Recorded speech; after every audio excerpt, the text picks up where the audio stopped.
Finally, I would like to go back to the preview region. And as I mentioned in the beginning, there is another mode to work in, the so-called dual mode.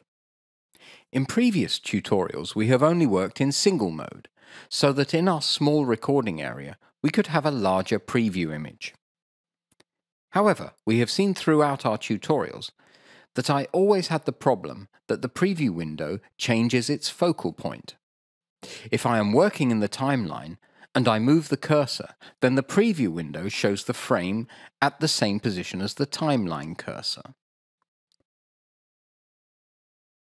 If I want to view and insert a new clip, then I can also see it in the preview window by double-clicking it, and in doing so, the preview window changes its focal point once again to show the clip in my bin.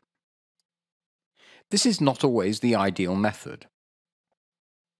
It would be nicer if we could see two preview windows, one for the material you want to view and place, and one that is always showing the frame at the current cursor position in our timeline.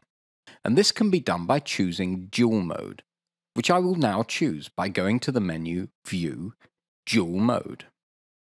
And now we can see that the left preview window, which is titled in the manual Player, shows us the currently selected clip from the bin, and the right preview window, or so-called Recorder, shows us the contents of the timeline. This means whenever I change focal point, for example by changing the position of my cursor in the timeline, then this affects the right-hand preview window. If I change to another clip in the bin window, for example by double-clicking, this will be shown in the left-hand preview window.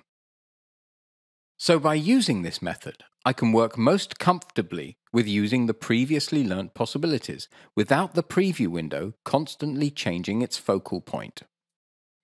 It would be especially useful to work in dual mode when there is enough space on my EDIUS interface, so that all the windows can be displayed in a large enough resolution.